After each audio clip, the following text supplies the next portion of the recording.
Howdy, and welcome to Wise About Texas, the Texas History Podcast.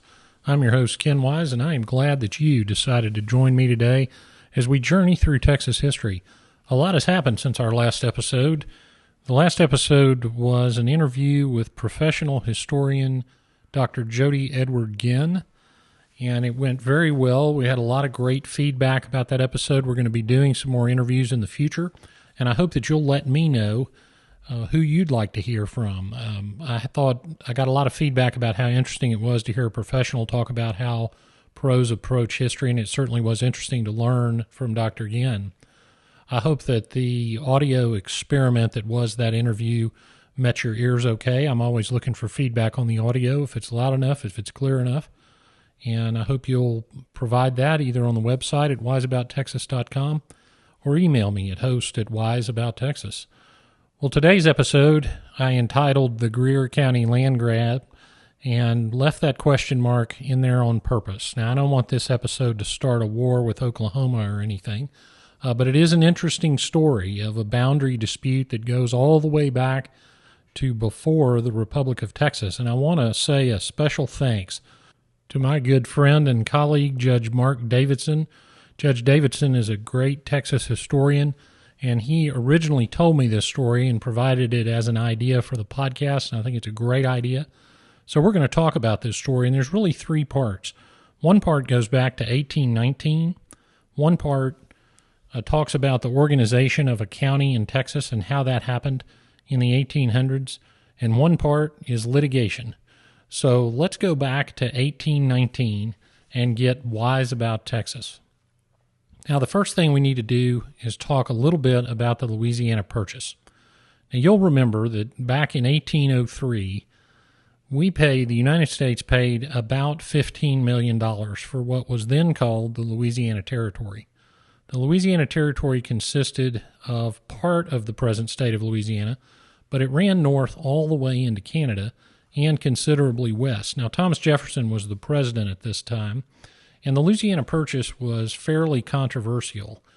He wanted to do it to expand the territory of the United States, but many in the United States alleged that it was illegal for him to expand that territory because the Constitution didn't expressly provide for the expansion of the United States through the acquisition of territory. Now think about that for a second, that many in the country realized or felt that because it was not provided for in the Constitution, that the federal government was not in fact allowed to do it.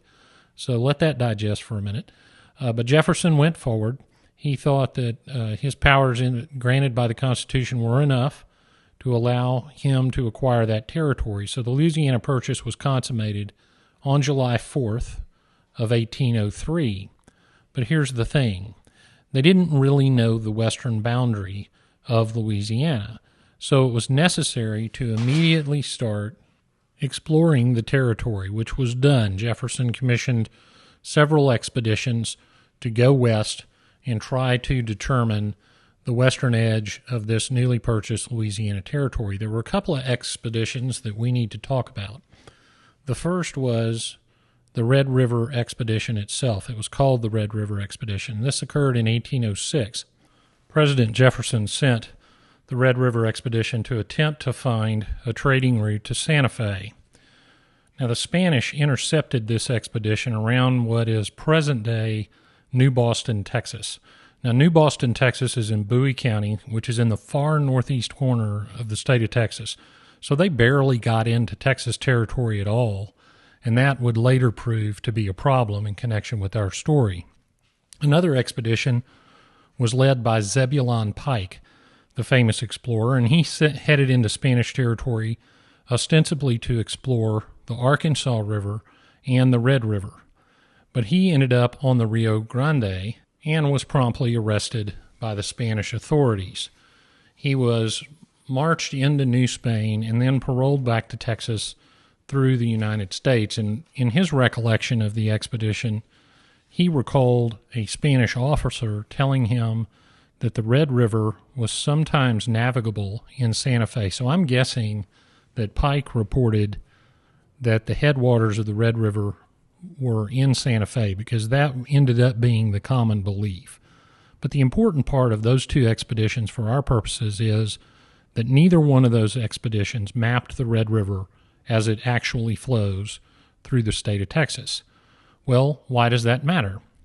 Because in 1819, we're going to fast forward a little bit, it became necessary to finally settle the boundary between the Louisiana Territory and New Spain. Florida, which still belonged to the Spanish at this point, was becoming a little bit of a pain, and Spain was certainly concerned about Texas and the expansion of the United States to the west. So the United States Secretary of State John Quincy Adams and the Spanish Foreign Minister Luis de Onis y González Vara, they sat down to negotiate a treaty and get these boundaries decided. The basic deal that they came up with was that Spain would cede Florida to the United States, which it did, and that we would define the boundary fully and finally between the United States and New Spain to the west. The Spanish wanted the Mississippi River to be the boundary. We wanted the Rocky Mountains to be the boundary. Well, that's quite a distance, as you know. But the deal was finally cut that defined the boundary as running from the mouth of the Sabine River north to 32 degrees latitude, and that is following the course of the Sabine River north to 32 degrees latitude. Then the boundary would go straight north or due north to the Red River. Then the boundary would follow the Red River west to the 100th meridian of longitude, so 100 degrees longitude, and then the boundary would go due north to the Arkansas River, and then it would follow the Arkansas River west to the headwaters of the Arkansas. Now, of course, I dug up an actual copy of the treaties, and I want to read it to you, just a very small portion, because this language is important. So we talked about it following the course of the Red River to 100 degrees longitude, and the treaty says, quote, crossing the said Red River and running thence by a line due north to the river Arkansas, thence following the course of the southern bank of the Arkansas to its source, etc., etc. It's important because that boundary contemplated the crossing of the Red River on that due north line. Now let me read you another very important sentence out of this treaty. After it describes where that boundary will be, it says the following, quote, the whole being as laid down in Mellish's map of the United States, published at Philadelphia, improved to the 1st of January, 1818, close quote. So to sort of paraphrase that, they described how the boundary would look and where it would turn, and then they said all of this as described in the Mellish map of 18. So let's say a word about the Mellish map of 1818. John Mellish was a Scotsman who had come to the U.S. and lived in Philadelphia, Pennsylvania. He traveled extensively around the U.S. and published several maps and actually started a map printing company, which I think was the first one in the U.S. He published first in 1816 a map of the U.S. and contiguous countries. And Thomas Jefferson, the president, approved that map and wrote him a very nice letter complimenting him on it.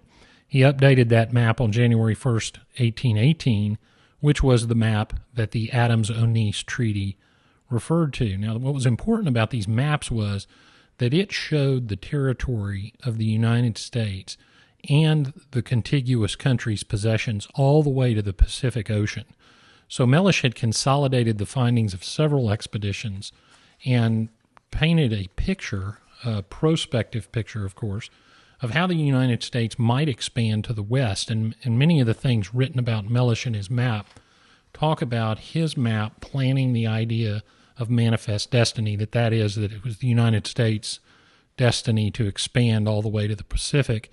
And some writings even give Mellish credit for sort of inventing that idea of Western expansion in the American mind, although America had already been expanding west. But when you could see it on a map, it was just very, very different. Well, one of the things that Mellish's map showed was the Red River and the 100th meridian of longitude.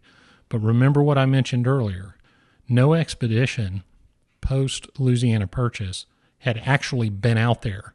So Mellish drew it as he thought it would look, but no one had actually seen it, and that becomes very important. So as of the Adams-Onis Treaty, we've got the treaty drafters looking at a Mellish map, deciding that the border between the United States and New Spain should run up the Sabine to the Red, follow the course of the Red to 100 degrees longitude, then shoot due north to the Arkansas River. But of course, no one had been there. Then in 1821, Mexico fights Spain for independence and wins. The treaty was ratified by the United States in 2 days. It took a few years for Mexico to ratify it, but it was eventually ratified. So now it's the border between the United States and Mexico. Now, after the Mexican Revolution of 1821, of course, we had the Texas Revolution in 1836. Texas and the United States struck a deal that essentially ratified the Adams-Onis Treaty boundaries in 1837. Then we had 1845, where we had the joint resolution of Congress admitting Texas to the Union, which we discussed in a prior episode of Wise About Texas. And that joint resolution admitted Texas to the Union as a state with the territory belonging to the Republic of Texas, now belonging to the state of Texas. So the Adams-Onis Treaty had survived all the way through statehood. Then came the Compromise of 1850. Now, we won't go into too deep a detail about the Compromise of 1850, but as part of it related directly to Texas. And the Texas and the United States agreed that the Texas boundary would be that same 100-degree longitude, but instead of running all the way to the Arkansas River, it would stop at the latitude that was 36 degrees 30 minutes, and then it would go due west. And so that gave the corner to the panhandle that now exists today. But here's the thing. No one had ever seen that intersection. They hadn't surveyed it. So you've got to believe that they were still thinking about Mellish's map of 1818. And they may have been and they may not have been, but they certainly didn't have any other map or any other survey. So in 1852, the United States War Department ordered an expedition, and the expedition was led by Randolph Marcy. He was a captain. And they decided to explore to the headwaters of the Red River and to the headwaters of the Canadian River, which, of course, is north of the Red in North Texas. And here's where it starts to get a little murky, because then Captain George McClellan was making the astronomical observations, which is how they did surveys in those days, and he made a report, and the astronomical observations, which would have been the survey of the actual 100th meridian of longitude, showed that the 100th meridian intersected the Red River, and remember that's the point where it was supposed to turn north under the Adams-Onis Treaty. It showed the 100th meridian intersecting the Red River at the mouth of the North Fork of the Red River.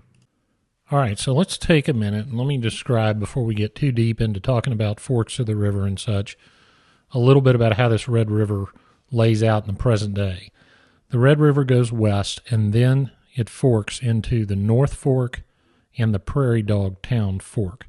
So when the Marcy report was referring to the Prairie Dog Town River, he was talking about what we now call the Prairie Dog Town Fork of the Red River. And then the McClellan astronomical observations from the mouth of the North Fork of the Red River, it's referring to what is the second fork of the Red. So we had and of course the North Fork, appropriately named, runs to the north. So what happens is, between the point where the North Fork enters the Red River and what turned out to be the actual 100th meridian of longitude, there's a chunk of land there between the North Fork and the Prairie Dog Town Fork that was thought to be part of Texas. And we see that first hint of confusion in that 1852 report. Here's what they didn't realize, because no one had been there yet. They didn't realize that the Red River forked. They thought it was just one river with the headwaters in Santa Fe. And we had yet another problem.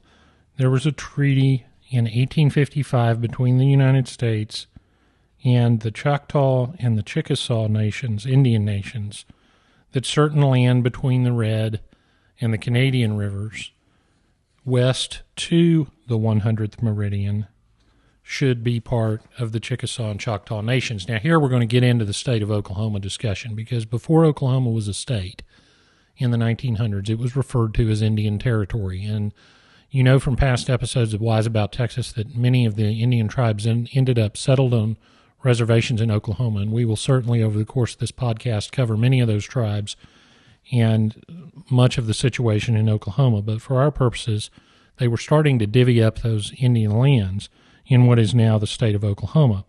And while doing so, in connection with that 1855 treaty, the United States commissioned two surveyors, A.H. Jones and H.M.C. Brown, and they commissioned them to mark the line of the 100th meridian of longitude from what was described as the north bank of the main Red River to the north boundary of the Creek and Seminole Territory, so that they could allocate to the Choctaws and the Chickasaws their portion.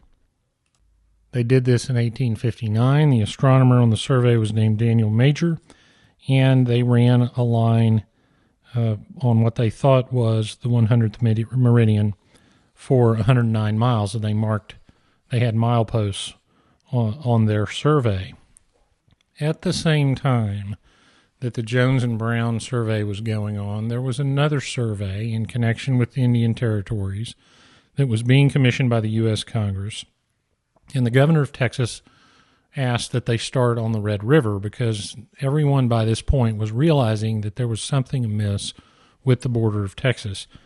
But the cabinet secretary, the Secretary of the Interior for the United States, thought that the Jones and Brown survey was already going on and that the congressional survey would start at the Rio Grande.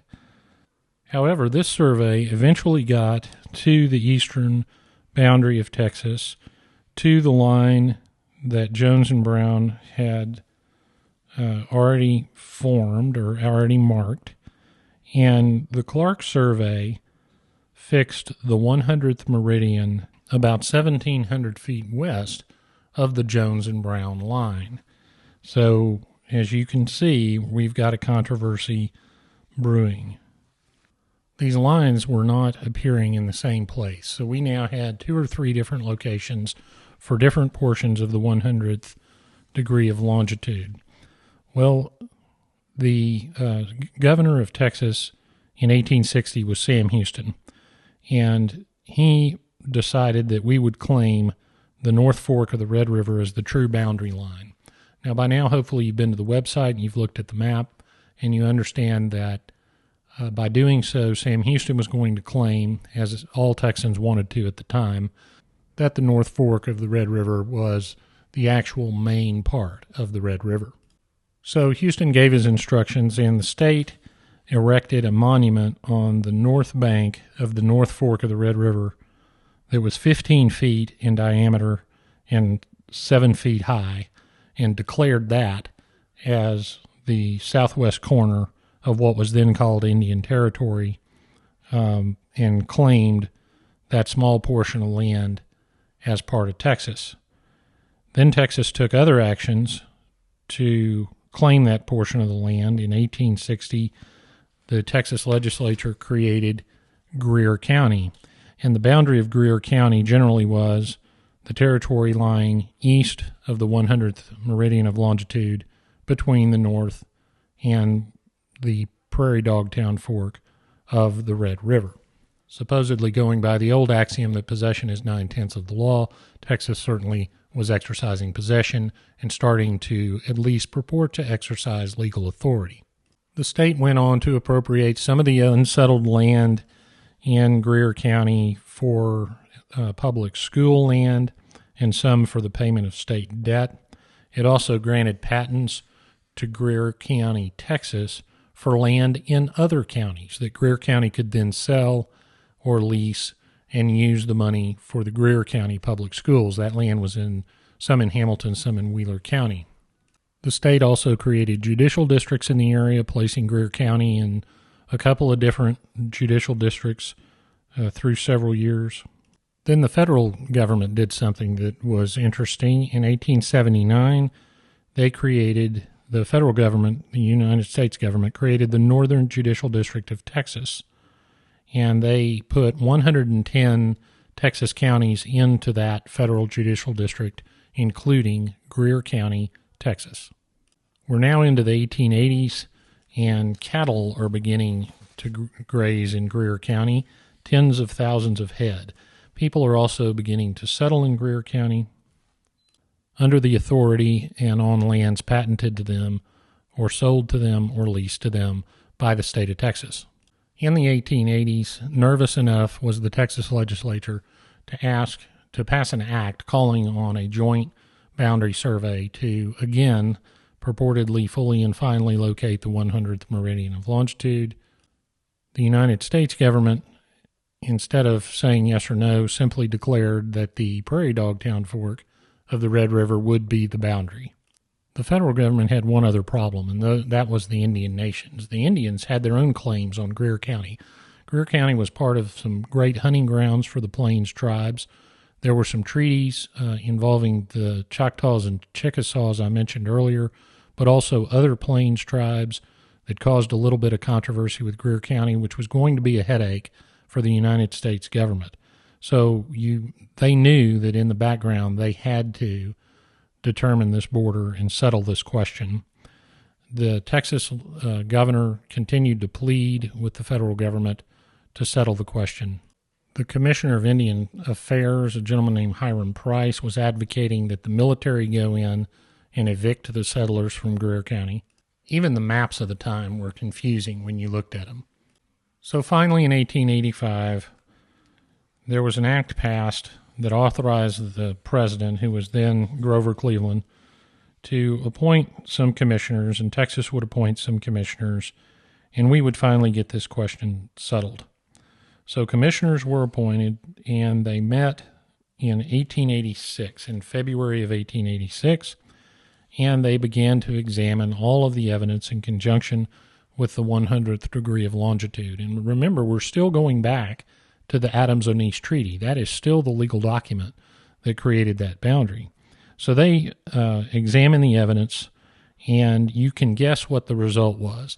The U.S. Commissioner said that Greer County was in Oklahoma or in Indian Territory, and the Texas Commissioner said, no, it's not, it's in Texas. And that's as far as they got. But Texans, being people of enterprise, as we know, went ahead and kept acting like Greer County was in Texas and taking steps to exercise that 9/10 of the law of possession. They met in 1886 at the town of Mobitai in Wheeler County, and they organized Greer County. Now, Greer County had been created, but it had not been organized. And so in 1886, they organized it. The town of Mangum was determined to be the county seat, and they did that one act which will for sure secure your status as a county.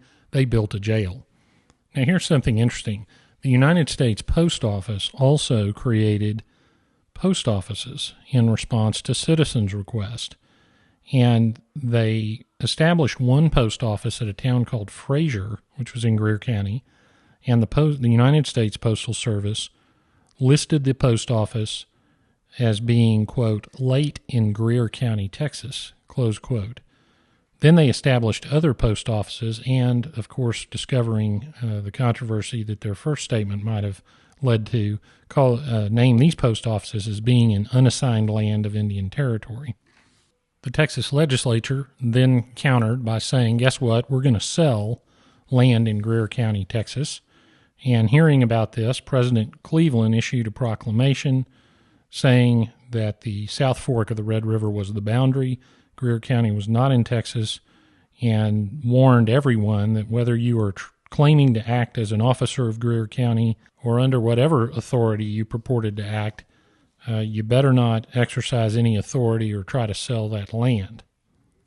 The Texas legislature's next move was to pass an act unilaterally calling for arbitration, that a Texas State Board of Arbitration would be formed, and that board of 3 people would decide the question. And the act provided that the President of the United States could appoint one person, and the Governor of Texas could appoint the other person, and the third person would be the Chief Justice of one of the states other than Texas to be agreed upon by President Cleveland and the governor of Texas.